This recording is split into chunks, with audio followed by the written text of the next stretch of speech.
Let's sing together.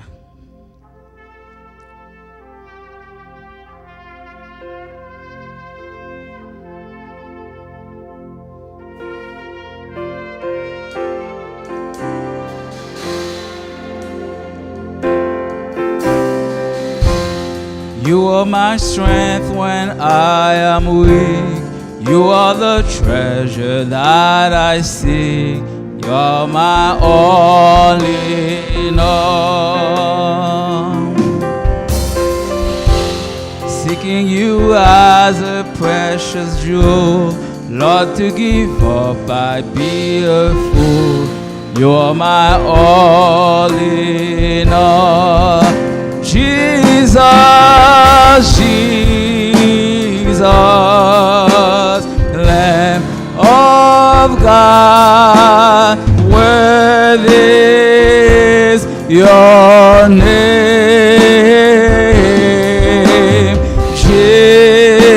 Jesus, Lamb of God, worthy is your name. Taking my sin, my cross, my shame, rising again, I bless your name. You're my all in all. When I fall down, you pick me up. When I am dry, you fill my cup. You're my all in all. Jesus, Jesus, Lamb of God, worthy is your name. Jesus, Lamb of God, worthy is your name. Ou se fos mwen,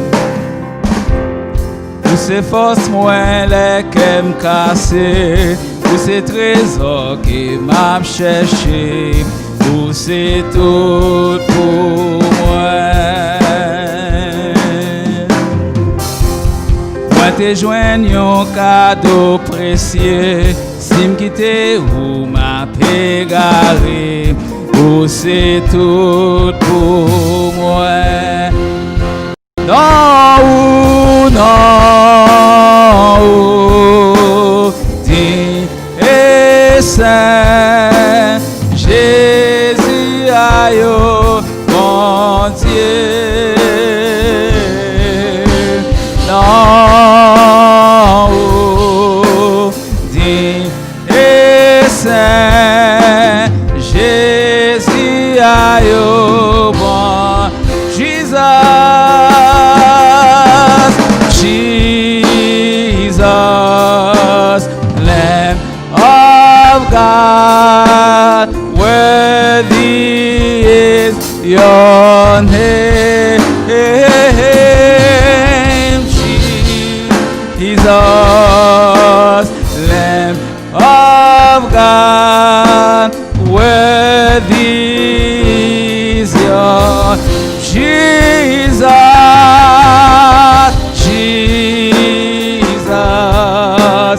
Lamb of God, worthy is your name. Jesus, Lamb of God, worthy is your name. Amen. Our scripture reading can be found in Isaiah 12, verses 1 to 6. In that day you will say, I will praise you, Lord. Although you were angry with me, your anger has turned away, and you have comforted me. Surely God is my salvation. I will trust and not be afraid. The Lord himself is my strength and my defense. He has become my salvation. With joy you will draw water from the wells of salvation. In that day you will say, give praise to the Lord, proclaim his name, make known among the nations what he has done, and proclaim that his name is exalted. Sing to the Lord, for he has done glorious things. Let this be known to all the world. Shout aloud and sing for joy, people of Zion, for great is the holy name of Israel among you. The word of the Lord. Ésaïe 12, verset 1er jusqu'au verset 6. Tu diras en ce jour-là, je te loue, ô Éternel, car tu as été irrité contre moi. Ta colère s'est apaisée et tu m'as consolé. Voici, Dieu est ma délivrance. Je serai plein de confiance et je ne craindrai rien. Car l'Éternel est ma force et le sujet de mes louanges. C'est lui qui m'a sauvé. Vous puiserez de l'eau avec joie aux sources du salut. Et vous direz en ce jour-là, louez l'Éternel, invoquez son nom, publiez ses œuvres parmi les peuples, rappelez la grandeur de son nom. Célébrez l'Éternel, car il a fait des choses magnifiques, qu'elles soient connues par toute la terre. Pousse des cris de joie et d'allégresse, habitants de Sion, car il est grand au milieu de toi, le Saint d'Israël. Parole du Seigneur. The name of Jesus is so sweet.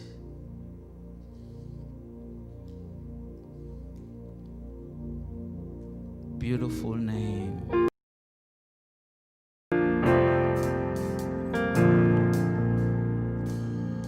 The name of Jesus is so sweet. I love it, music to repeat. It makes my joys full and complete. Precious name of Jesus, Jesus. Oh, how sweet the name, Jesus. Every day the same, Jesus. Let all saints proclaim, it's worthy praise forever. I love the name of him whose heart knows all my grief and bears the part, who bids all anxious fears depart. I love the name of Jesus, Jesus. Oh, how sweet the name, Jesus. Every day the same, Jesus. Let all saints proclaim, its worthiness forever. Le nom de Jésus est si doux, de Dieu désarmant le coup. Il nous appelle au rendez-vous, précieux nom de Jésus, Jésus, béni soit ton nom, Jésus, ô merci.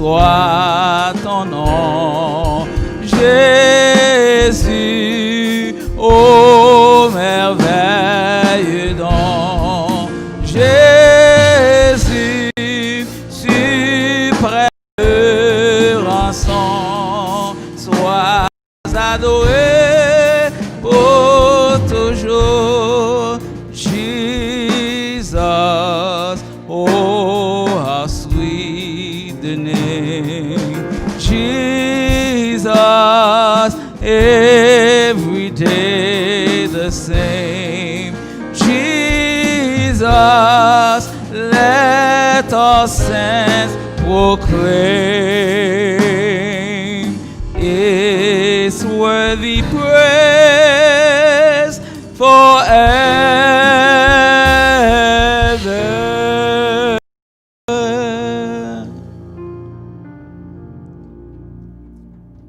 Let's pray.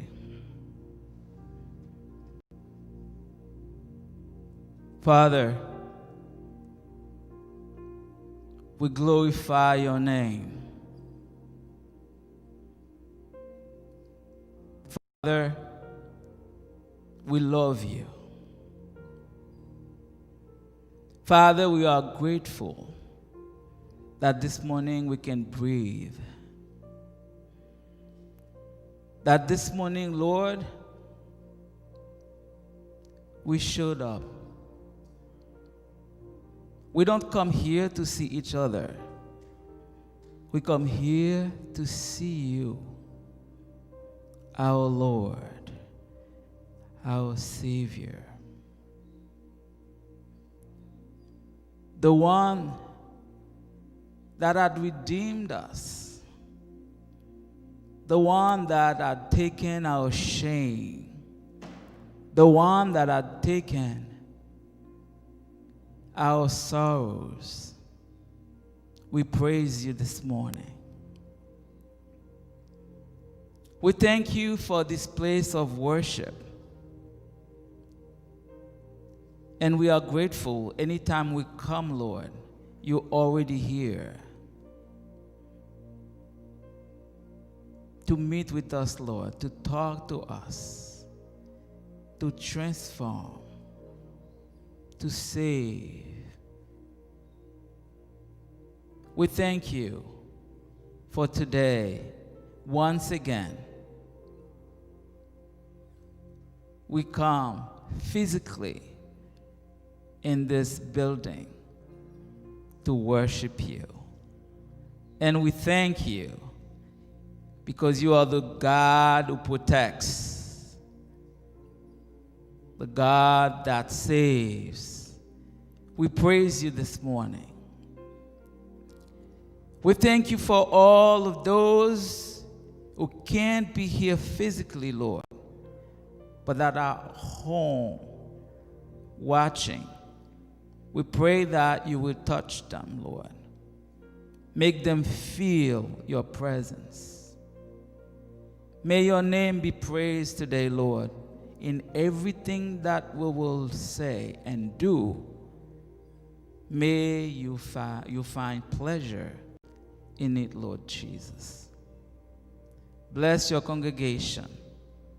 Bless your people. Bless people all over the world right now, Lord, that are singing, that are praising you, Lord Jesus. Take our sin. Take our shame. Take our fears. Take everything, Lord, that can make us, Lord, a way that we're not able to worship you.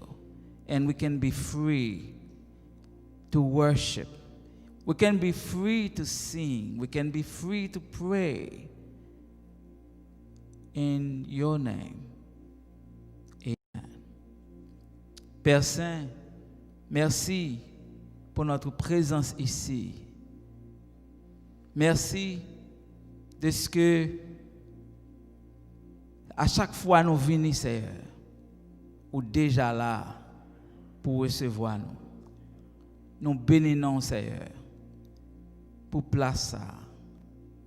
Nous bénissons, Seigneur, pour bénédiction que vous avez chacun de nous-mêmes. Ou te protéger nous, Seigneur. Bien que il y ait des milliers de monde qui mourent, Seigneur, pour toujours est-il nous là. Et puisque nous là, Seigneur, nous pouvons bouche nous pour nous dire merci. Nous pouvons bouche nous pour nous boire louange. Nous pas insensibles à ça, Seigneur. Qui crié, qui dans la peine qu'on y a, Seigneur Dieu. Nous demandons va le toucher. On va le bailler un mot de réconfort, Seigneur. Et on va connaître que ou en comptoir. Seigneur, bénis ça yo qui la caillou, cap adorer matin avec nous. Touchez au Seigneur. Et permettre que journée ça yo capable réaliser que c'est jour même que vous t'ai fait. Yo va bénir nous, yo va glorifier nous, Seigneur. Et tout le monde sur la terre kounya là, Seigneur, cap ba louange, nous demander ou permettre que non va glorifier, non va bénir, Seigneur. Et le monde va connaître que c'est l'Éternel qui est Dieu. Bénis, pardonne, délivre par Jésus-Christ notre divin Sauveur, lui qui vit et qui règne au siècle des siècles. Amen. Our Father, who art in heaven, hallowed be thy name. Thy kingdom come, thy will be done on earth as it is in heaven. Give us this day our daily bread, and forgive our trespasses, as we forgive those who trespass against us.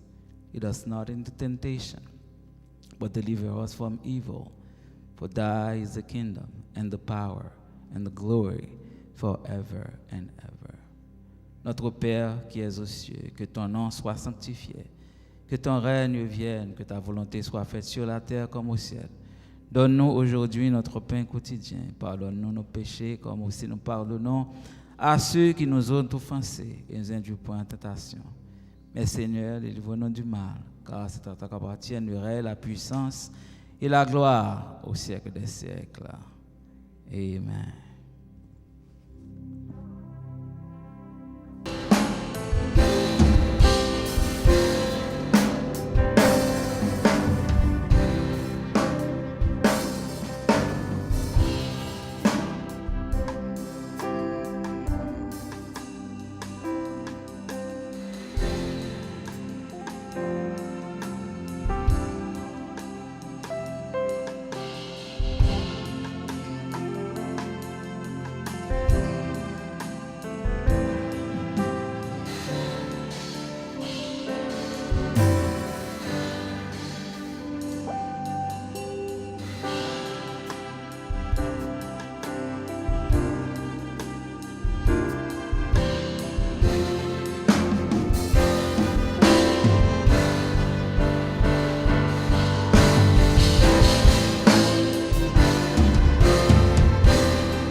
Que la paix du Seigneur soit avec vous.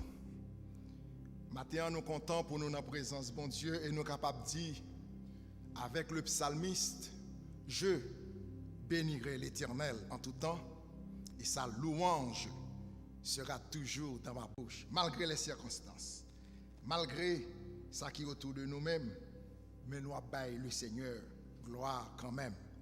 Et nous invitons à ouvrir Bible avec nous. La première épître de Paul à Timothée, le chapitre 6, du verset 11 au verset 21 à la gloire de Dieu. 1 Timothée 6, verset 11 à 21. Nous lisons ça. Pour toi, homme de Dieu, fuis ces choses et recherche la justice, la piété, la foi, la charité, la patience, la douceur. Combat le bon combat de la foi. Saisis la vie éternelle à laquelle tu as été appelé et pour laquelle tu as fait une belle confession en présence d'un grand nombre de témoins.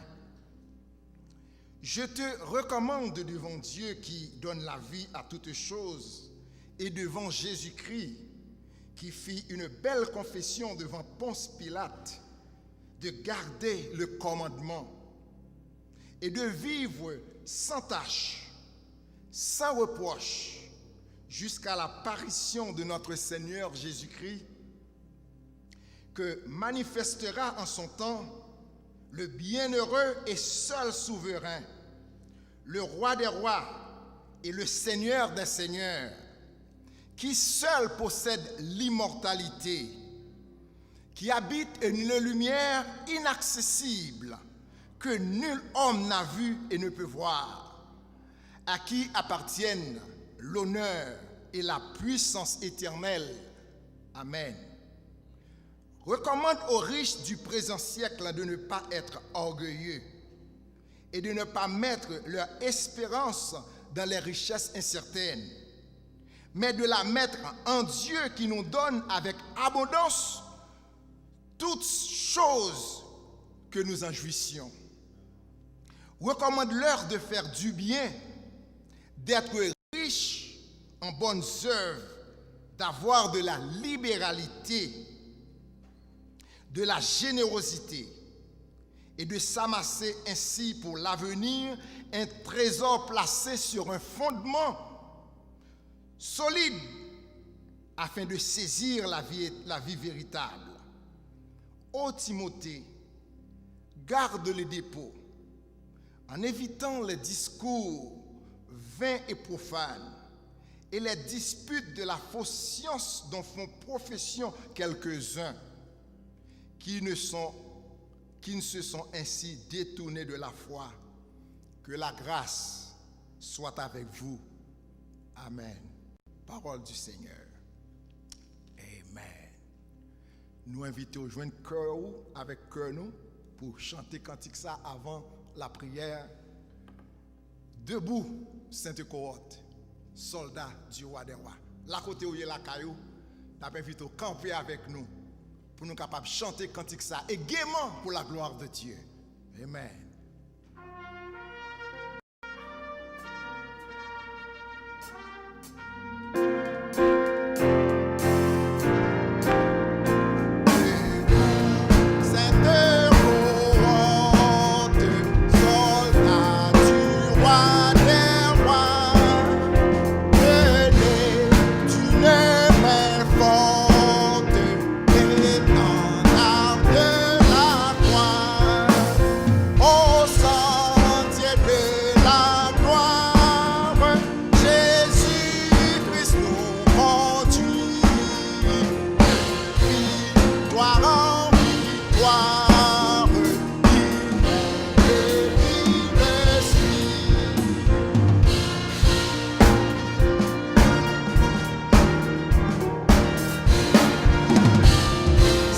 For Jesus, stand up for Jesus. He saw days of the cross.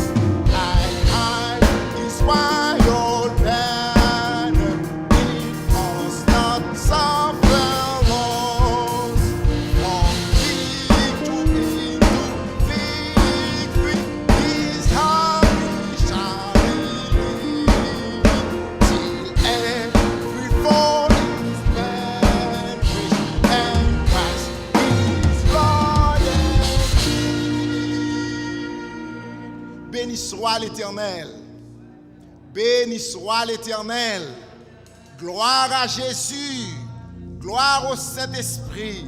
Merci Seigneur. À nous couper nous pour la prière.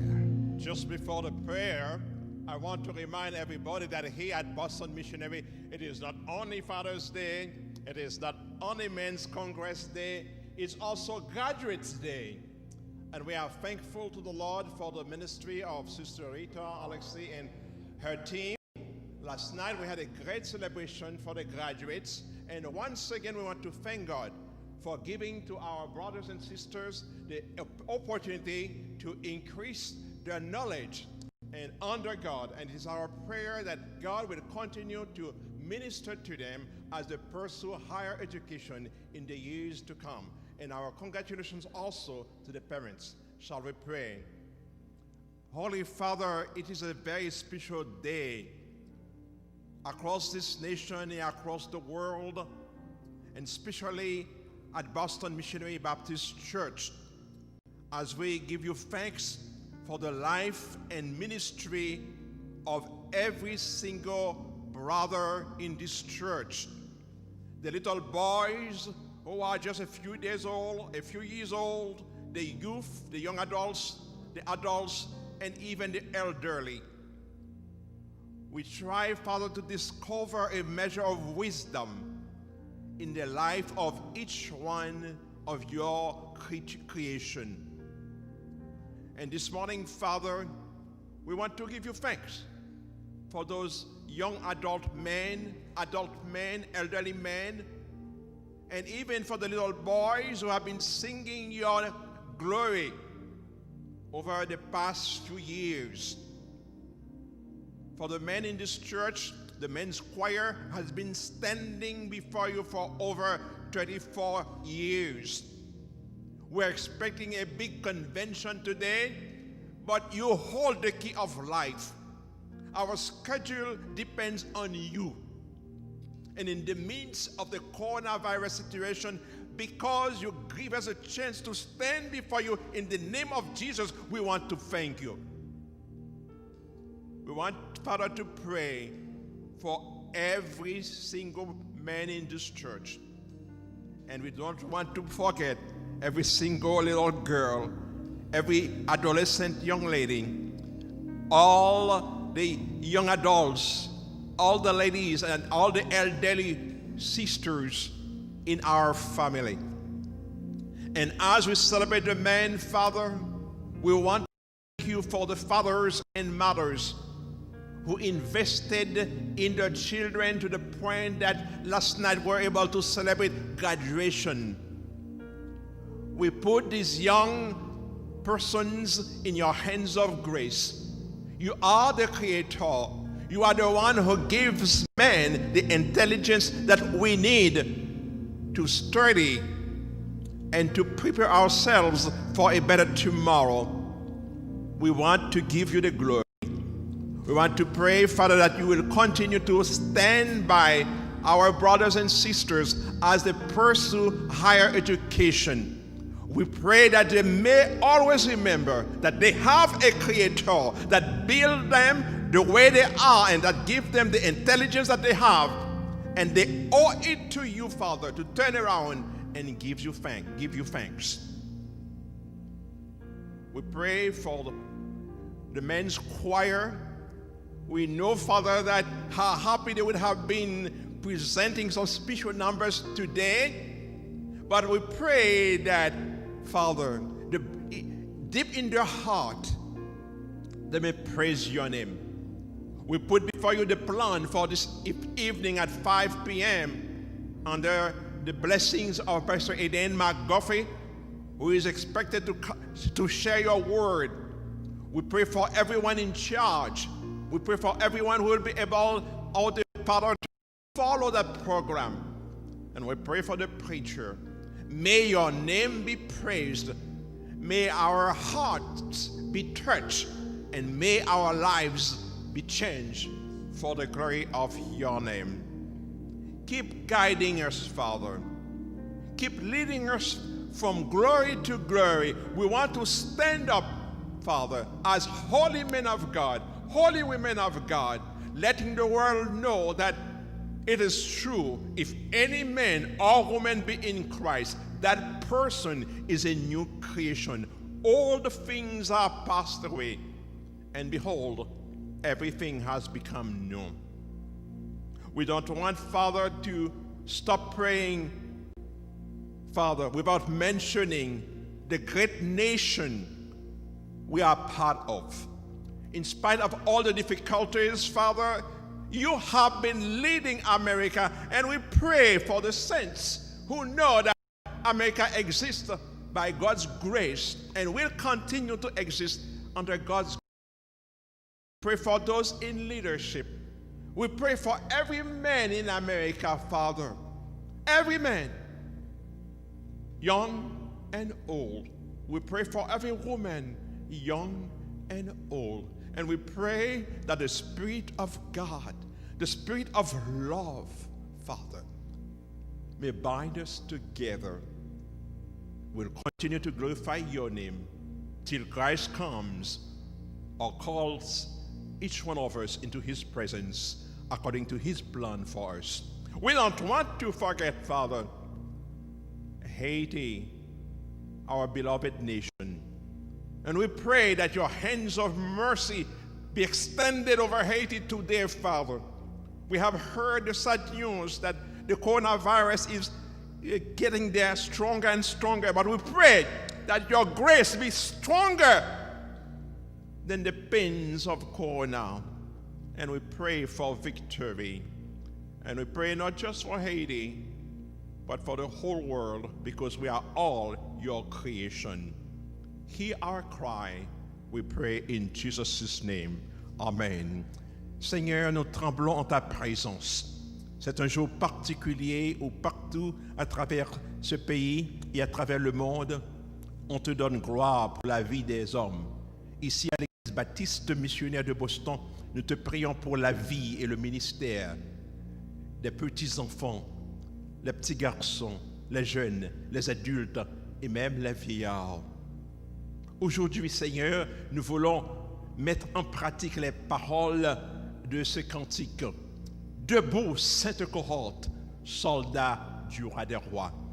Nous voulons nous rappeler que tu nous as sauvés pour te servir. Et nous prions que dans ta bonté infinie, tu nous donnes la grâce de marcher avec toi, de vivre pour toi jour après jour. Nous te prions non seulement pour notre Église, Seigneur, mais pour ton Église à travers le monde. Nous te prions non seulement pour nous, mais pour toute cette nation, pour la nation haïtienne et pour toutes les nations de la terre, parce que nous sommes tous ta création. Répands ta grâce dans notre vie. Nous te prions non point que nous soyons dignes de ta bonté, mais nous te prions seulement au nom et par le mérite de Jésus-Christ, notre Sauveur et notre Seigneur. Amen.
Good morning, church. Take this opportunity to wish the entire church, and especially the happy Father. Thank you. I'm happy to participate amongst the fathers, actively participate this year. As a father myself, two beautiful kids. And I want to also check all the future fathers too. We appreciate the work that the fathers do here at BMBC, and we appreciate the work that your kids on a regular basis. A big Father's Day to my father. Thank you, Dad. Appreciate you. I'd like to start off by reading in the scriptures, looking at Genesis chapter 24, verses 1 through 9. And we could thank Pastor Solony for choosing the passage. Look at a father's heart prepares for his passing. So let's, Genesis chapter 24, verses 1 through 9. You know, I think before I begin, I just want to share a little of what's on my heart. What's important to me is that we really look at the importance of fatherhood. And I know in this society that we've sort of looked at both parents essentially interchangeable, or one parent being absolutely necessary, but two parents being something that's a luxury. But in actuality, we see that from the Word of God, and we see from the examples from the Word of God, that fathers are absolutely essential. And if anything comes out of what I'm saying today, know that you fathers are essential.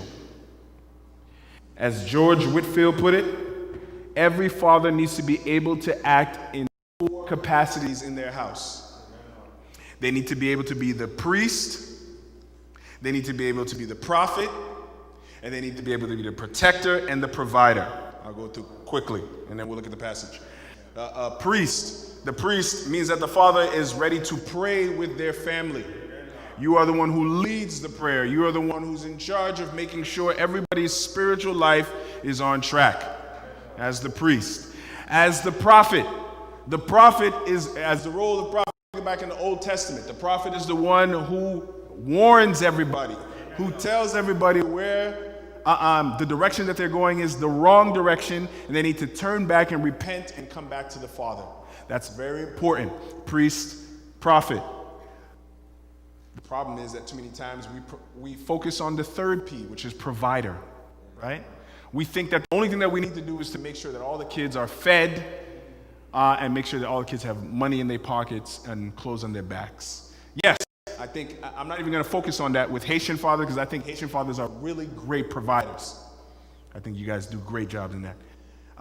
So we've gone priest, prophet, provider, and the last one is protector. Right? The father is the one who protects his children, who protects his entire family. And we're not just saying, I'm not saying that you have to go out and get a weapon to protect your house, but you protect your house primarily in the way that we see that our families are being attacked, in the mind and in the heart. That is our job. Prophet, priest, provider, protector. So let's go to chapter 24, verse 1 through 9, and we'll see how Abraham is acting in the same way according to these 4 things. So now, we find Abraham, a little bit of context, we find Abraham at the end, nearing the end of his life. Okay? Abraham is on his way out. He's very old at this point, and something significant has just happened. In chapter 23, we find out that Sarah has just died. So the family has gone through a traumatic event. The family has lost the mother, and now Abraham is left with his entire clan, the entire camp that he is in charge of. But primarily, what's left in his immediate family is him and Isaac, right? So, much like many fathers, right? Abraham is thinking about the fact that he is not going to be here and he needs to provide for his son. Okay? So that's the first lesson we get from Abraham. Abraham is not simply saying, I am going to be here forever. Right? Abraham is not sitting back and saying, listen, I'm here, I can take care of everything myself. No, Abraham is actively looking at his life, looking at what his situation is, and deciding to prepare his son for the future. Okay? Now, I think that's a noble thing, and I think that no father in here would disagree with that. No father in here would disagree that we should prepare our children for the future. In fact, I think that every single father in here, his goal is to prepare his child for the future, right? But the important thing is to look at how Abraham prepared his child for the future. Okay?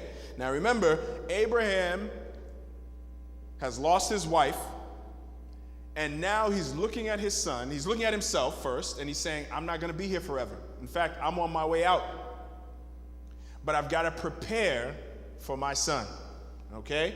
And there are a couple things that Abraham tries to give his son.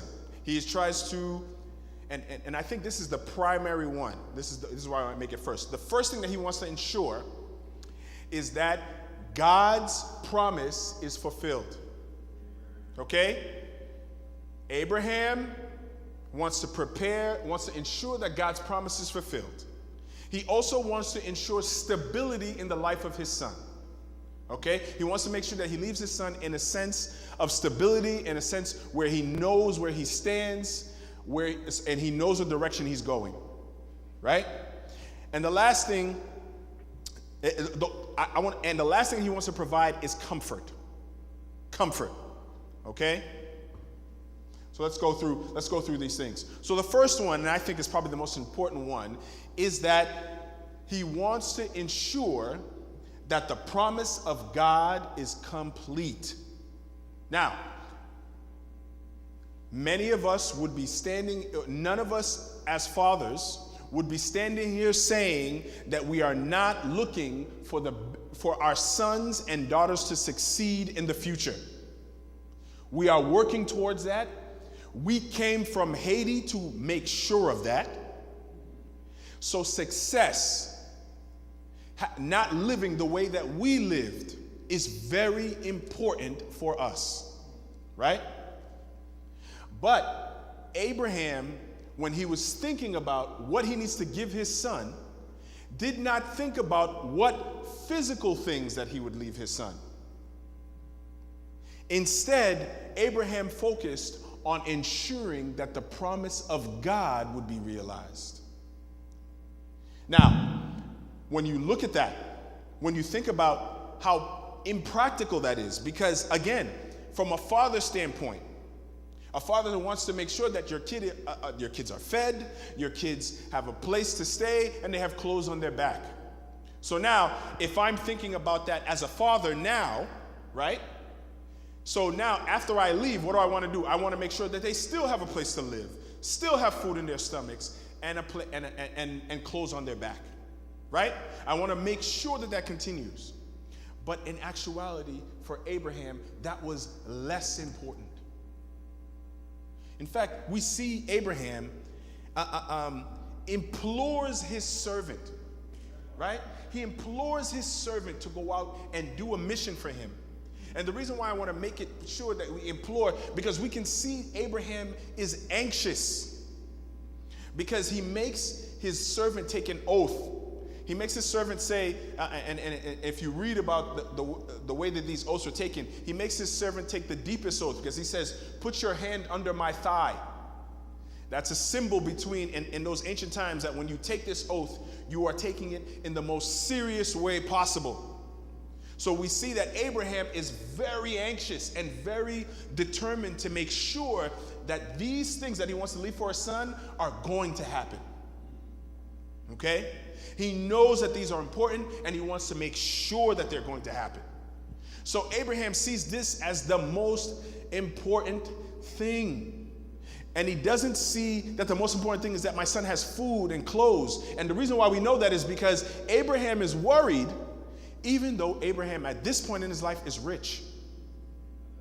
Now, I'm not ashamed to admit it. If I was rich, I would only be going to see a lawyer, and I'd say, lawyer, write a will that makes sure that my son and my daughter and my wife are okay. And I'm done. Right? If there's a will, the money's going to go to them, the house is going to go to them, they'll be okay. But not so for Abraham. Abraham did not just look at his riches, did not just look at all the possessions that he had and said, oh, my son is okay. No, instead, he was still anxious because he still wanted the promise of God to be continued. Not that his son would be prosperous. Who cares? Who cares if he's rich, but the promise of God is not realized? Who cares if he's rich, but he doesn't know God? What's more important is that he comes to an understanding that who God is. That he comes to an understanding to continue his life so that the promises of God are continued. That's way more important. In fact, Abraham had to learn to basically put himself in Abraham had to look at himself and put himself in context of God's plan. Think about this, right? So now we've established that Abraham sees that this is important, that this is the biggest thing for me, is to make sure that God's promise continues. But then he also realizes something important. He says, I can't do it. I'm old. I can't travel. So guess what? I'm out. Do we have the courage as fathers to say we're out? You know what I see too many times? I'm going to touch this again when I talk about exacerbating children. But you want to know what I see too many times? I see fathers who are too prideful to admit they don't know what they're talking about. I see fathers who are too prideful to say that they don't know or that they are not equipped to handle a certain situation. So instead of, when your kids start saying, why, Daddy, I don't understand this, instead of getting upset and saying, go ask your teacher or go ask your mother, turn to them and say, son, actually, I don't know. But let's learn together. Let's stop with the pride and having to show our kids that we are men, and men don't cry, and men don't make mistakes, and real men can handle everything that's thrown their way. No, we don't need that. And it's not even true. Your kids need to see you cry. Your kids need to see you make a mistake and admit that mistake. Your kids need to see you go to your wife and say, I'm sorry. Your kids need to see you come to them and say, I'm sorry. When we're able to be vulnerable as fathers, we're going to be able to raise them according to God's promise. I don't have to be scared to show my son that I don't know something, because it's not me who's in charge of making sure he becomes the man he is. I'm only a part of it. God is doing the rest. That's exactly what Moses' parents understood that. You see, Moses' parents hid him for 3 months when he was born. They saw that God had given an unusual child, and they were not afraid to disobey the king's command. Think about that. The king has commanded that all boys be killed. I'm not gonna lie. If I heard that, if President Trump came up and said that all firstborn boys have to be killed, in my mind I would say, okay, how do I save my son? But then I would think about, how do I get out of the country? How am I gonna fight the military? How am I going to do all those things? I would probably throw my hands up and give up. But Moses' parents did not give up. Moses' parents believed with faith that God had given them this child, so therefore, I'm going to keep this child alive and trust that God is going to do what he can with him. I am going to do everything in my power to make sure that this child stays alive and trust that God will do the rest. Okay? We'll come back to that. If we are willing to trust God, we do not have to be the type of parents who hold on to their kids. We don't have to be the type of parents who are trying to keep our kids from seeing the world because we think the world is going to change them. The world will have an influence on our children. But the key to winning the influence is not to be harder, but to be honest. The key is to be honest, open, loving with our children, loving with our sons and daughters, so that they see the humanity in us. And then when they see the humanity in us, they'll be able to see God. Because they'll be able to see, again, I think back to when I was a kid, when I first realized that Illy wasn't perfect. When I first realized that Illy wasn't perfect, that was a big thing for me. What else doesn't he know? What else is he wrong about? What else did he lie to me about? But the key was that when I confronted my father, he did not try to smack me down, which he could have. He did not try to overpower me. But instead, he realized that he had a growing son, a son who was having his own questions. And so he stepped back and began to dialogue with me. He gave me the respect. He let me argue with him. He let me talk to him. He let me say that Haitians are dumb and they don't make any sense. But in the end, what I found was a new respect for my culture and a new respect for my God, because he was vulnerable and open with me. I don't need somebody to control me or to show me that they never made a mistake. What I need to see is your example as a man of God who has made mistakes. What do you do when you've done them? Do you say sorry? Do you go to God? Or are you too strong and too manly to do any of that? Do I even know you? Or are you at work all the time? When you come back from work, do you talk to us? These are the questions that we have to ask ourselves. Because when we ask those questions as fathers, that is how we're going to win the influence and change the story. See, he also sought to provide stability. And how did he decide to bring stability? He decided to bring stability to his son by making sure he had the right wife. See, in this culture, the father is the one who chooses the wife. So that's the mission that he sent his servant on. First of all, he sets the atmosphere. He doesn't just choose any servant to go and bring his message. He chose his most trusted servant. Okay?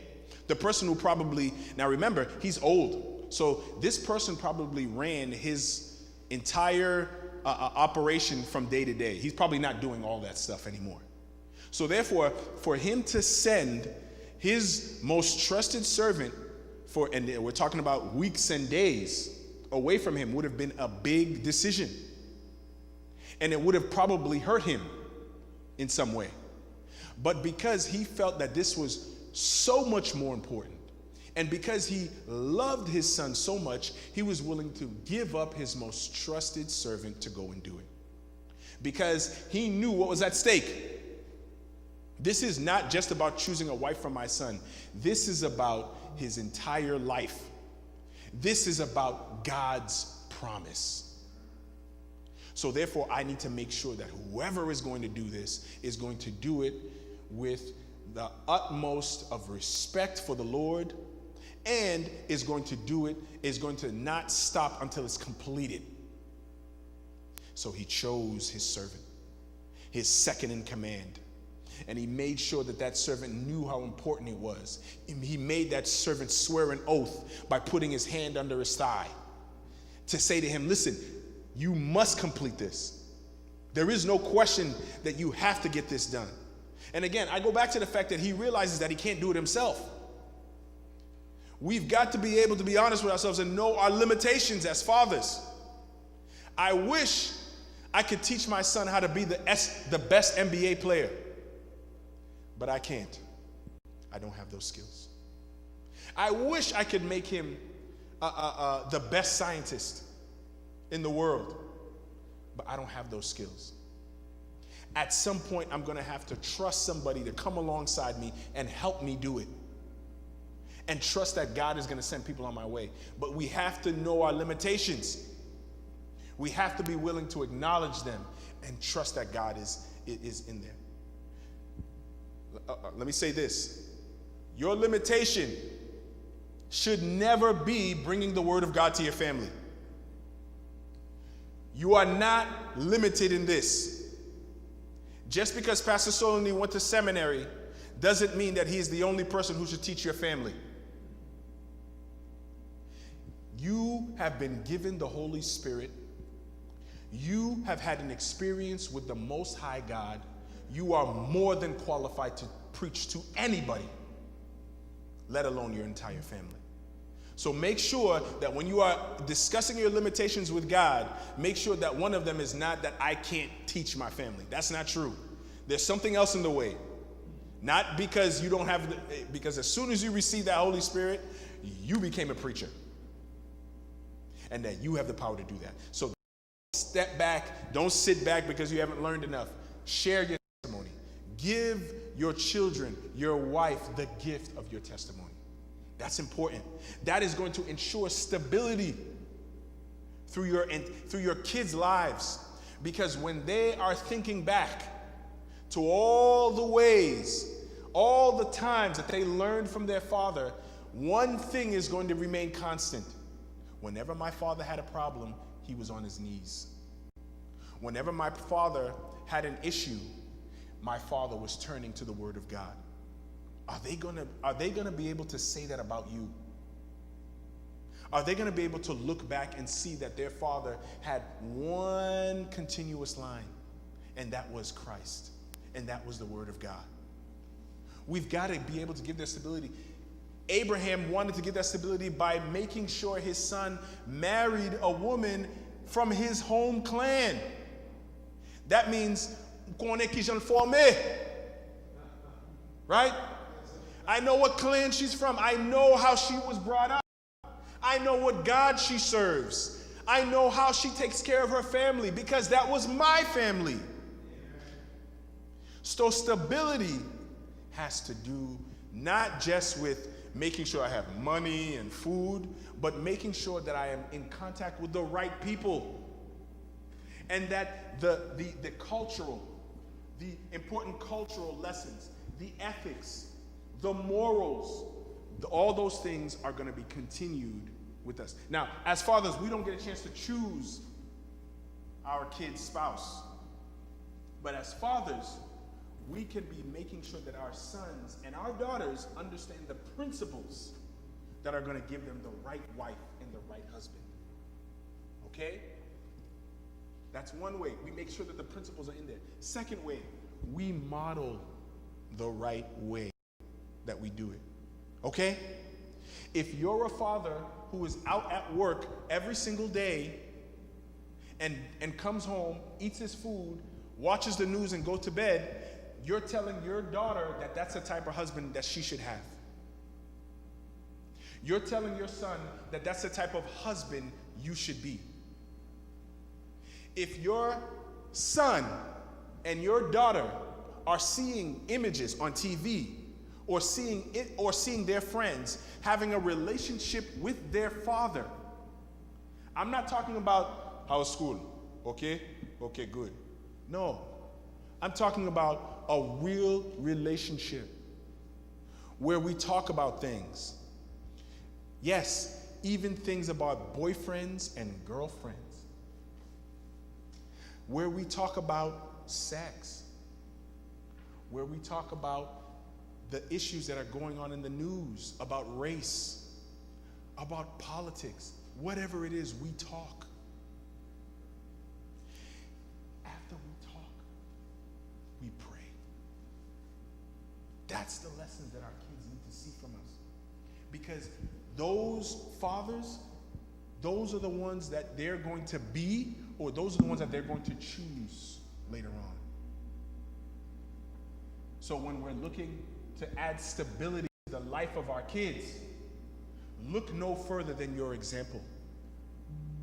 If you are able to provide, and I'm not saying you're going to be perfect. What I'm saying is, be courageous enough when you're not perfect to say, I messed up. And also, be courageous enough to do the things that you're not comfortable doing. That means saying, I love you. That means sitting down and listening and talking. I know it's difficult for many fathers. It's difficult for me. But we have to step out of our comfort zone and come to a realization that if we are going to be men of God, fathers of God, we have a responsibility to add stability, not just now, but forever when we're not here. And the last thing that Abraham wanted to provide was comfort. We see that in verse 67. Abraham realizes that his son has lost his mother. Abraham realizes that his son has no wife. So if I'm going to make sure that God's promise continues on a stable platform, I need to make sure that my son is comforted. Right? I can't turn to my son and say, come on, c'est garçon yé, mets garçon sous. I know that there's a time for that. I know that. But when we have children who are hurting, when we have a wife who is hurting, we have to be a father, a leader, a king who is willing to stop telling people what to do and to be in the midst of being there for them. That means just being present. Bring comfort through your presence by putting an arm around your children, by putting an arm around your wife. Show them that you have compassion for what they're going through. Show them that you may not understand because you grew up in a different time, but you're here to listen. Show them that you are willing to do what it takes to comfort them. See, it's important for us to remember that what we're talking about today is not just something that you're going to go and do today. I hope that you're going to go home. I hope that you heard what I said about bringing stability, about bringing comfort, about being an example, and choosing not to simply just be a provider for your kids, but also be a priest, a prophet, a provider, and a protector. Don't just show your kid one side. Don't just show your wife just one side, because then they won't see the whole picture. Because remember, you are Christ to your house, which means the first sacrifice is yours. The first example is you. And if anyone is going to give up everything, it's us. We have all the strength to do it. We also have the encouragement of our Lord, who promises that if we serve him as men of God, that he will provide, he will protect, and he will guide us. So we're not alone. Even if we feel inadequate right now, even if we feel like we have enough, if our English is not enough, if our money is not enough, God is saying, listen, these kids, this family is mine. I just put you here in charge of it. Right? So if you need something, call me. If you're missing something, ask for it. And I will make sure that it's provided to you. You don't have to cry by yourself. You don't have to sit there and wonder how you will do it. Trust in the Most High. Trust in God. He is not going to forsake us. And he is asking for us to not sit there and simply worry, but instead forget about worry and put your trust in God. All I can say is this. If we place our trust in God, we're going to make sure that we don't make one of the biggest mistakes that parents can make. And I think it's one of the only rules that the Bible specifically tells parents. It says, fathers, do not exacerbate your children. Right?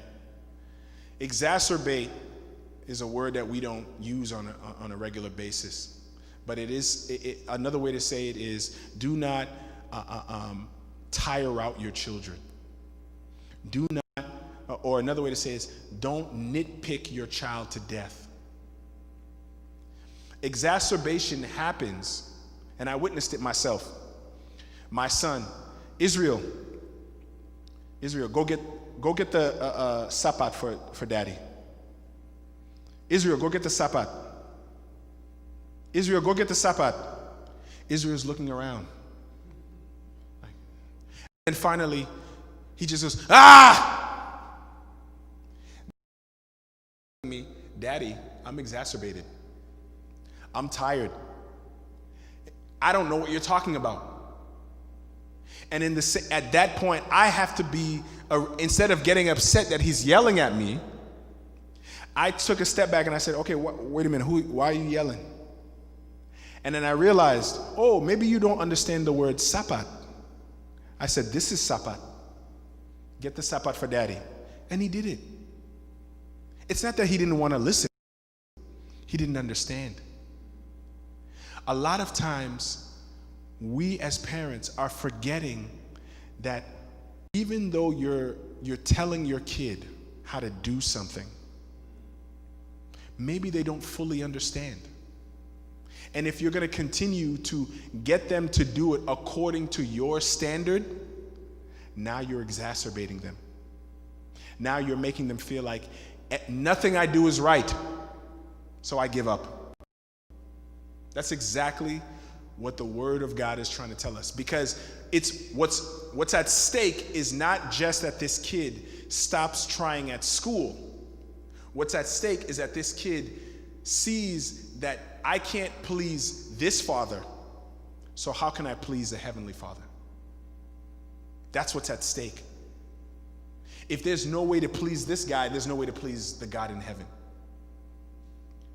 So we as fathers need to remember that we also are not living up to the standard of our Father in heaven.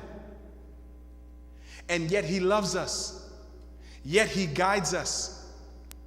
God doesn't, every time we make a mistake, come down and smack us. Instead, he allows us to make mistakes. He allows us to make errors, but then lovingly comes alongside us when we realize we've made an error and lovingly guides us to where we're supposed to be. Let's learn to do the same thing for our sons and daughters. Do not exacerbate them. Love them. Provide stability. Create an atmosphere where they can succeed by bringing in friends and family that you know will add to what you give. And learn to comfort them when they need you. That is what I'm calling on fathers to do today. Because if you do those things, you will not just be a great father while you're alive, you'll be a great father forever. The word of the Lord.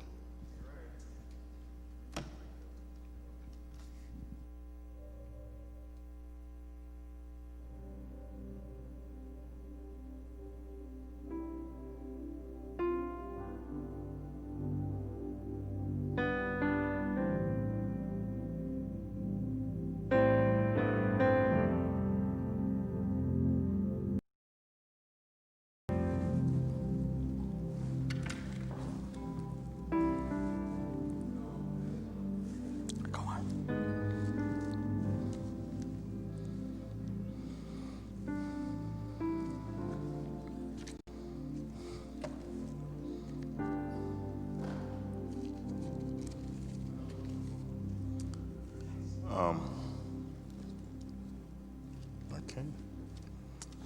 On nous prie, bon Dieu. Seigneur, Papa, nous qui dans le ciel là, nous bénissons, nous disons merci pour l'ambiance qui gagne là matin, dans circonstances difficiles. Merci pour la parole prêchée en anglais, qu'on y a nous pour le prêcher dans la langue par nous, Seigneur, de façon à ce que petit ou le peuple soit capable de bénir. Nous prions au nom de Jésus qui vit qui règne à présent au siècle des siècles. Amen. M'invitez-vous et ouvrez la Bible avec moi rapidement dans Genèse chapitre 23.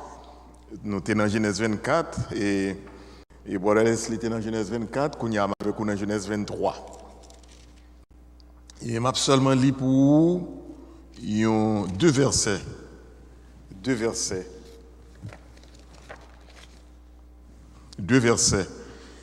Premier avec deuxième.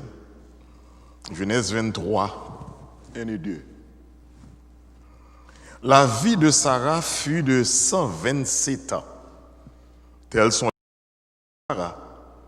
Sarah mourut à Kijat Arba, qui est Hébron, dans le pays de Canaan. Abraham vint pour mener deuil sur Sarah et pour la pleurer. Si tu suivre parole bon Dieu matin, lorsque mon Dieu t'a prêché là, ou tu es capable de suivre que, tu es capable de comprendre que l'esprit qui a traversé le message, premier message ça, c'est que si Isaac est là, imaginons Isaac c'est membre de l'église là, c'est sûr et certain on t'a pris Isaac paraître là, avec fleurs, cadeaux, joyeusement pour l'honorer papa. Parce que papa est fidèle et honnête dans le là. Si Sarah, pour mourir, Sarah est là tout, ou t'après Sarah chita bon côté Isaac là. Ni maman, ni papa, ni maman, ni petite. Sarah, Isaac a honoré Abraham. Imaginons c'est à moi-même, c'est Abraham qui campait là qui a prêché. Yes. Et c'est mettre tableau comme ça. Et vous pourrez comprendre qui ça le Seigneur veut dire au matin. Parce que c'est dans le picture, dans le tableau, où on peut, où une piste dans le puzzle là. Qui te me dit comme ça. Dans le puzzle là, où on piste, où on pièce. Et nous venons avec l'autre pièce là pour nous compléter. Isaac, maman chita là, et Abraham là, et puis maman petite content. Il a voulu honorer Abraham. Abraham méritait pour honorer tant que un papa qui est loyal. Un papa qui fait ça le doit faire.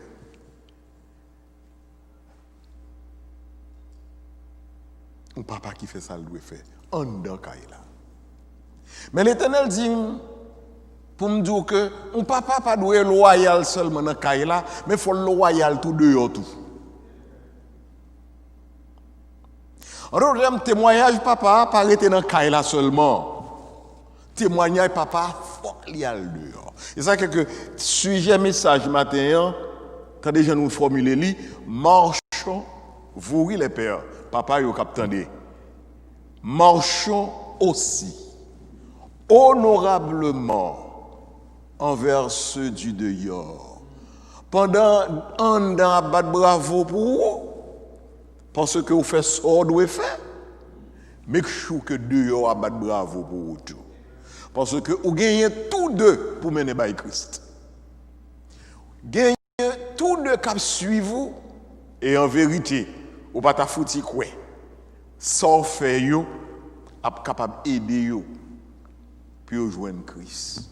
Et c'est que matin, je voulais souhaiter papa, tout papa. Matin, nous prenons Abraham comme étant comme un échantillon. Et à travers Abraham, même si Abraham mourait, c'est vrai, Abraham pas là, il n'est pas là. Mais là, regardez la vie d'Abraham, tout papa t'a doué où est la vie, dans la vie d'Abraham. Même Jean serviteur à ce jour-là, comment que Abraham l'icère en dedans, mais on nous regarde comment le cœur dehors tout. Nous souhaitons papa une bonne fête. Et vous méritez ça. Même si petit ou sévère, frère Alexis, mais là où vient plus grand, il a dit c'est parce que papa nous terre mais nous qui fait le sévère comme ça. Parce que le plus souvent, lorsqu'on est dans l'âge petit, il n'a pas fini trop comprendre nous. Il y a un pile bagaille qui voit les jeudi, puis devant il a comprendre. Et jeudi là moi-même, je fais le devoir à côté de l'église là, à côté pasteur Solini et à côté tout département pour me dire tout papa bonne fête. Et puis, relax, faites-la commencer aujourd'hui, la continuer toute semaine.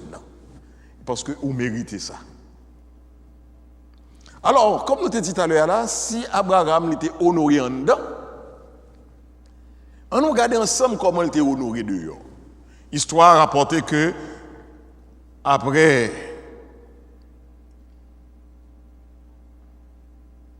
Abraham fin offrir Isaac en sacrifice, immédiatement, l'auteur du livre de Genèse, il dit nous comme ça que Abraham arrivé dans un moment côté que le va enterrer madame ni. Madame n'a mouru à l'âge de 127 ans. Et à comprendre bien l'histoire, c'est que Abraham pas là. Parce que madame n'a mouru à Hébron, et Jean texte a présenté à lui dit non Abraham 20. Abraham 20. Et côté Sarah mourir, et bon, c'est un parti en dans Canaan, la terre promise. Et dans le moment ça, Abraham peut gagner une parcelle de terre dans tout héritage ça que bon Dieu promet là. Mais frères et sœurs, deux bagailles viennent moi à l'idée les m'appeler texte là, les nouvelles n'en paraissent 127 ans, je ne pas arrêter trop sur ce texte-là pour me dire que si c'était Kounia, nous avons dit bon Dieu béni, madame Moul qui mourit à 120, je ne pas venir là, je voulais aller directement au but avec vous. Il y a deux bagailles qui arrivent là, Abraham. Premièrement, le vide. C'est ça que je toujours dit que les gens mourir, il y a parfois que nous toujours dit, l'Éternel a donné, il a ôté, que son nous toujours dit, c'est vrai, mais qui te moun dit ça, parce que ou même, ou pas qu'on fouti comprendre ça qui a passé dans le cœur moun. Jésus paraît sur le tombeau de Lazare, il n'a pas dit l'Éternel a ôté, il a donné, bien que c'est la réalité, mais le texte nous dit, Jésus pleura. Cela veut dire qu'on veut, qu'on soit un homme qui est élégant, qu'on soit un homme qui, d'une même pas qu'on est, son caractère qui est fort. La mort, son coup dur que lié. Les larmes ont frappé, moun, c'est quand on a dit, ne prend coup, j'ai couru de l'eau.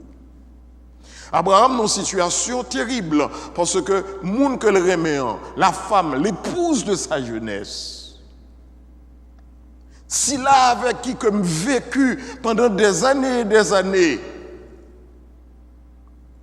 or Sarah laissé un vide. Et si nous avons prêché sur le vide ça, de façon émotionnelle, nous ne pouvons pas parler. Mais nous devons aller directement au but, côté nous voulons arriver avant. C'est que, ok, non seulement Abraham gagne parce que le monde qu'elle remet le plus après bon Dieu, le monde a allé. Mais Abraham pas la Kaili. Abraham n'est pas chez lui. Abraham est un étranger. Ah, imaginons qu'à ça va dire. Imaginons que le problème d'Abraham, c'est les mêmes qui arrivent. Mon père du madame, ou même madame. Et puis côté madame mourir, il mourit en terre étrangère.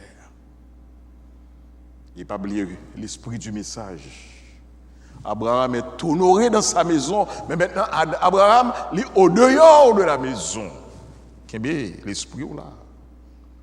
Maintenant, Abraham vient gagner dans la tête, non seulement m'a crié, Parce que madame moi mourir, mais comment me le faire pour m'enterrer madame moi? Parce que madame moi mourir, il pas mourir dans position pas, il mourir dans position moun. Nous relais ça un drame. Et ça relais un drame. C'est un drame. C'est un drame. Et maintenant le texte nous dit que Abraham réfléchit, Abraham dit, il n'y a rien à faire. Étant donné que c'était l'homme de la foi, parce qu'à côté de l'homme qui pleure, l'homme en deuil, mais il y a aussi l'homme de la foi. Abraham connaît que même si je ne suis pas un morceau, journée aujourd'hui, c'est l'homme de Dieu. Il n'a rien, mais il a tout. Est-ce que les gens comprennent ça? Ou pas rien, non? Mais tout le bagaille. Et ça, on va chanter allègrement. Jésus, c'est tout le bagaille pour moi. Si pas rien, mais de la fidélité de Dieu, tout le bagaille là déjà. Abraham n'avait rien au moment où sa femme est morte. Dans la réalité. Et Abraham dit, il faut que m'avance quand même. Et c'est alors que, j'imagine, monsieur faut sortir le gars des pays, les gars des positions, parce que dans la pratique des choses, dans la pratique de ces civilisations, il y a toujours, tout le monde a une caverne. Caverne, c'est un lieu géographiquement préparé pour ça. À l'intérieur, caverne, c'est là où nous mettons mort. Par exemple, chaque monde a une caverne par eux. Même si il y a 4 frères, chaque frère a une caverne par. Il y a une caverne par pour madame Niak petite, et tel. Abraham voit les yeux, il regarde, il voit position, il voit caverne. Et Abraham regarde, il dit, bon, c'est ça que je t'aime. Et caverne que Abraham t'aime, c'est pour un homme qui aurait les efforts. C'est pour un homme qui aurait les efforts. Mais Abraham relève tout le monde qui était là, parce que dans la réalité de la pratique des choses, c'est pas longtemps qu'on a parlé à là pour qu'on ait la loi écrite. Quand on a là, ma page thé, on a mis frère Alexis, il y a papier, il y a formal compte à panteur, il y a notaire, il y a toute structure de ça. Mais non, moment ça pas de bagage ça. Pas de bagage ça. Pas de la loi écrite. La loi qui existait, c'était loi orale, de bouche en bouche.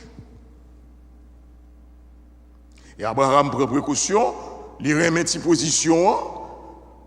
En toute chose, il a annoncé ça, il dit, le peuple qui était présent, les frères de Fraude, il dit, madame, moi mourir, je n'ai pas de côté pour me mettre li, mais je n'ai jouer une petite position, et position c'est position ça.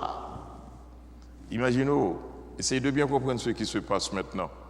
Il y a le mari qui pleure, mais il y a le mari aussi qui honore sa femme. Il y a le mari qui comprend que même si bagaille pas la caille moi, même pas qu'à mettre madame moi n'importe côté, parce que c'est madame moi. Madame moi c'est moi-même. Il faut que mette madame moi dans une position qui honore elle en tant qu'épouse moi. Et c'est ainsi que Dieu le fixe sous cette position et fraude. Et là, elle fait déclaration, Abraham était un homme tellement bien vu, il était considéré Abraham comme un prince du ciel. Il était considéré Abraham comme un homme que malgré il est en terre étrangère, mais il est aussi porteur de bénédiction. Et c'est alors que moun yo content, moun dit Abraham pas de problème, depuis c'est ou même qui besoin ou joindre n'importe son besoin ou venir. Voilà le côté de l'honneur. Et c'est ça me dit au matin, make sure que même gens ou honorer la caou, mais deux yo a tout yo honorer autour.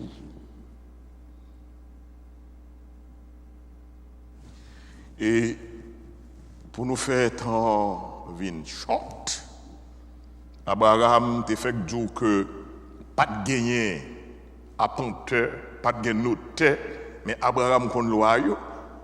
Abraham réunit moun pour le réunir. Premièrement, Abraham réunit une série de groupes moun qui sont censés une série de sages. Les bagages ça y a fait, c'est toujours là. Et puis Abraham réunit une série de tenors qui étaient voisins, il réunit tout le monde. Et puis devant tout le monde, Il fait déclaration qu'elle t'a aimé. Mais elle a fait déclaration devant Ephod, devant tout le monde. Ephod fait semblant que il dit Abraham mon cher, on pas même besoin de payer parce que un homme kankou n'a pas ou terre gratuite. Ah non, Abraham dit non. Merci, me remet gentillesse roi, mais cependant pas ta remet prendre gratuite. Dis-moi combien qu'elle vaut. Et même un homme qui t'a fait semblant, au fond, il pas de sincère, non? Parce que pour le parlement d'Abraham, non, il m'a demandé 400 cycles d'argent. Et 400 cycles d'argent, ça, équivalence, nous avons fait une recherche, il dit qu'il vaut $400,000 US actuels. $400,000 US. It's a big money. Mais Abraham dit, les monsieur dit c'est 400. Abraham dit que m'a payé, je pas besoin de 10-40. Parce que je pas besoin de me financer madame moi pour petite position côté me pour que moun dit attendez bien oui. M'a payé pour que me gagne droit de protection et droit de sécurité. Mes frères et sœurs, les m'a regarder texte ça, je suis content et je remercie pasteur Solini pour l'idée. Moi songer les m't'a dit les pasteur Gabo a marié moi et puis il dit moi Daniel, est-ce que vous mariez avec madame ou dans bon temps comme dans mauvais temps? Ça aurait en français pour le meilleur et pour le pire.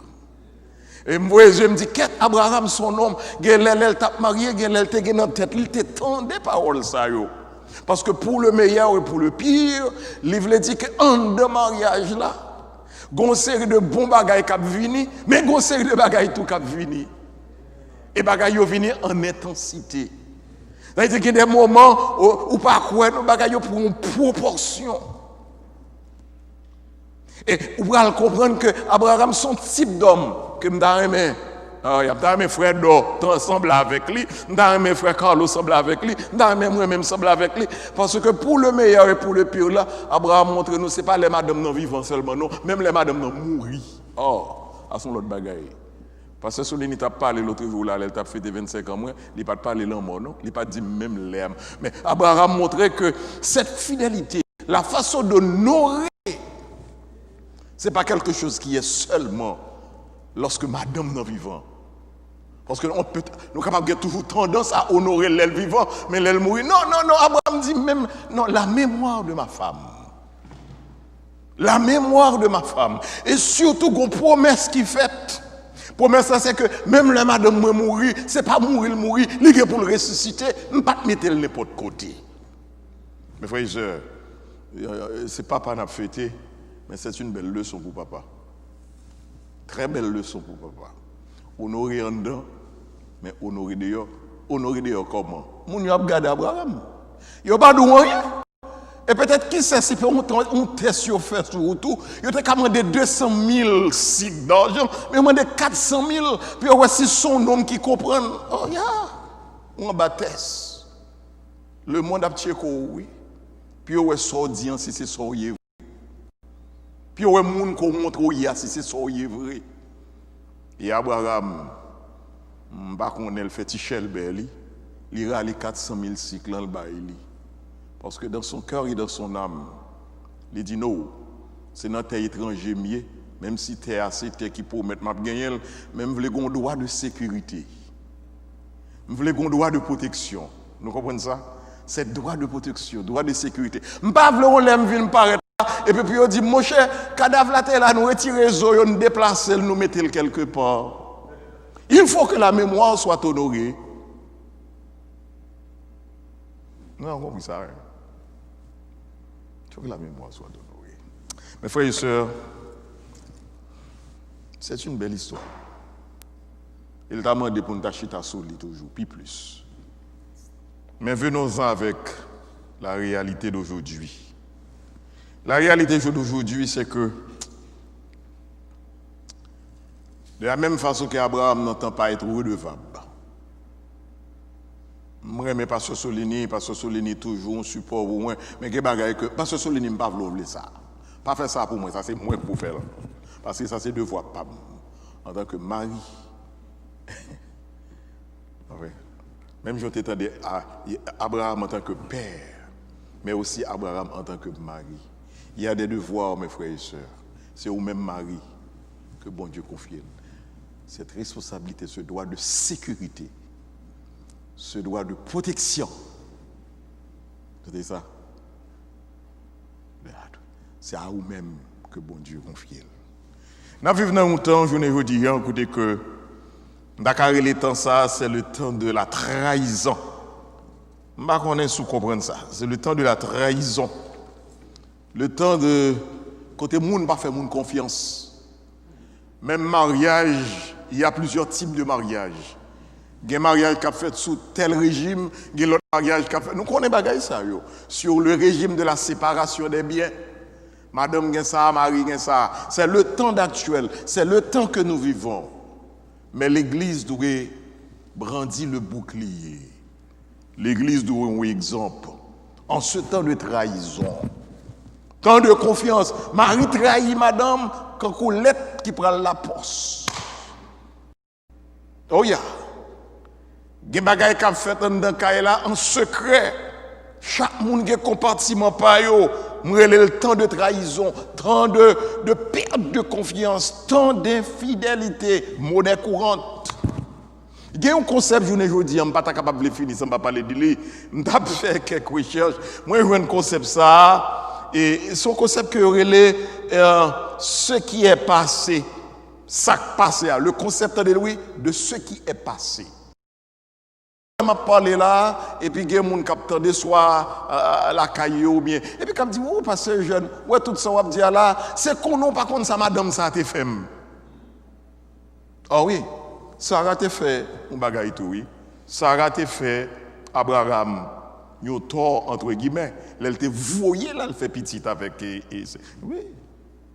C'est qu'on n'a pas contre pasteur jeune, ça qui passe entre moi et madame, ça, ce qu'on appelle. On dit le concept de ce qui est passé. Ou quand ce qui est passé, c'est pour le monde que lié. Je me souviens l'époque, j'étais dans le séminaire, Bolos en Haïti, je ne vais pas citer non, un professeur qui était, je me souviens, je me souviens qui court, qu'il t'a passé, mais je ne pas oublier, il te dit ça. Il dit, et nous-mêmes, et puis il dit, jeunes garçons, futurs, etc. Lorsque nous marions, nous faites tout ça nous connaît. Pour nous capables d'entendre nous à madame nous. Oh. Dans le concept, ce qui est passé, je ne sais pas ça qui passé déjà, mais priez mon Dieu pour qu'elle mette lumière dans ça qui passé. Parce que Abraham il était une lumière. Même il était un petit problème entre lui-même avec Sarah, mais au jour de la mort de Sarah, Abraham était un mari fidèle qui songeait qu'il était marié avec Abraham pour le meilleur et pour le pire. Et puis Abraham est vu de l'extérieur, moun yo a regardé Abraham, il a jugé dans sa faire. On toujours dit ça, chrétien c'est calmaçon, leur pas son côté qui te trace ou, make sure qui trace là son bon trace lié. Oh, je regrette, oui, le temps s'enfuit, le temps s'empresse. Nous avons pile pour nous adorer toujours. Mais après, tu es là. Espérons que, matin, à travers le message que mon Dieu prêchait, deux serviteurs, les deux en tant que mari, si on honore Rwanda, make sure que on honore dehors tout. Que mon Dieu bénisse.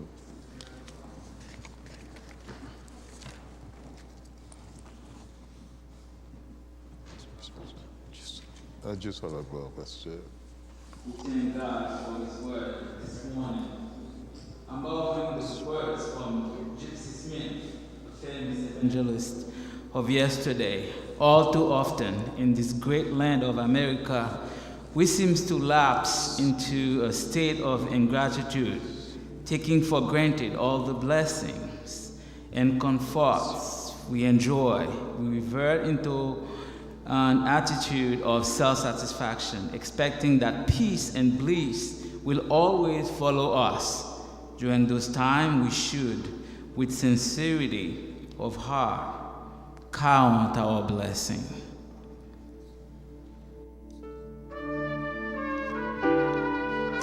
Let's stand and sing together. When upon thy pillows you are tempted, tossed, when your youth discouraged, thinking all is lost, count your many blessings, name them one by one, and it will surprise you what the Lord has done. Count your blessings, name them one by one. Count your blessings, see what Lord has done. Count your blessings, name them one by one, and it will surprise you what the Lord has done.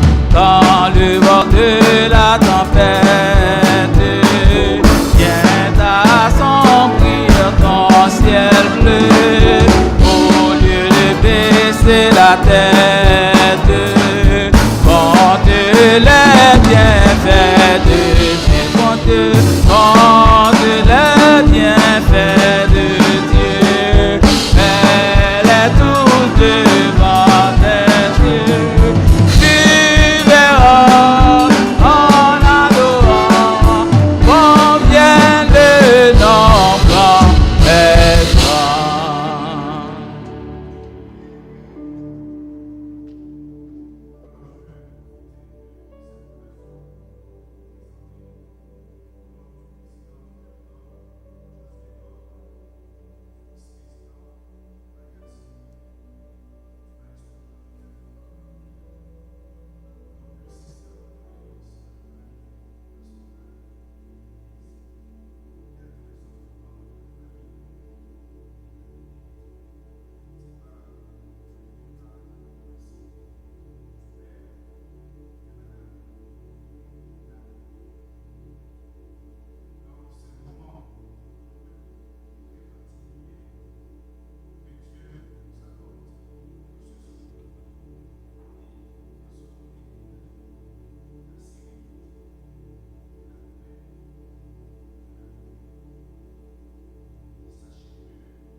Souhaiter bonne fête aux membres du Cœur d'Homme et bonne fête également à tous les hommes de l'Église.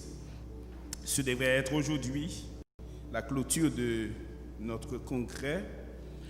Malheureusement, nous n'avons pas eu la fête comme nous le souhaitons. Coronavirus oblige. Cependant, l'esprit festif était bien là au travers des groupes de prière de l'Église baptiste missionnaire de Boston. Nous remercions donc tous ceux-là et toutes celles-là qui ont prié et qui continuent de prier pour le ministère des hommes de cette Église. Nous espérons que Dieu nous accorde la faveur de fêter ensemble l'année prochaine. Et je rappelle que notre rendez-vous, c'est pour ce soir, à compter de 5 heures, pour notre grand service de clôture. Le prédicateur de circonstance sera le docteur Eden McGuffey. Donc, ce n'est pas ici à l'église, mais vous savez déjà, c'est au téléphone. Prions Dieu. Seigneur notre Dieu, nous voici arrivés au terme de notre culte dominical. Merci pour le temps que nous avons passé ensemble en ta présence. Merci pour tout ce qui a été accompli au cours de ce service. Nous prions que la parole de ton évangile qui a été prêchée par tes serviteurs serve de catalyseur pour nous conduire, nous guider, en sorte que nous puissions nous approcher davantage de toi chaque jour, dans l'attente de ton glorieux retour. Permets, ô Dieu, qu'en quittant ce lieu ce matin, nous partions avec la conviction certaine que tu es le Dieu de toutes sortes de bénédictions, le Dieu de toutes sortes de consolation, spécialement pour la famille Védrine et alliés pleurant le départ de notre cher. Que tu les bénisses, que tu les encourages.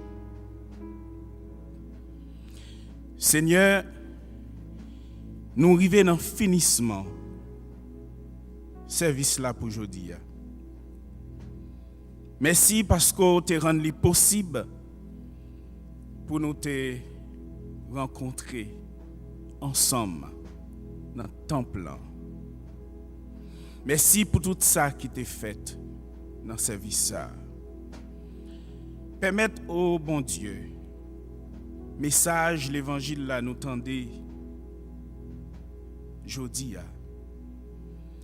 Il servit comme un catalyseur pour conduire nous, pour guider nous pendant que nous retourner.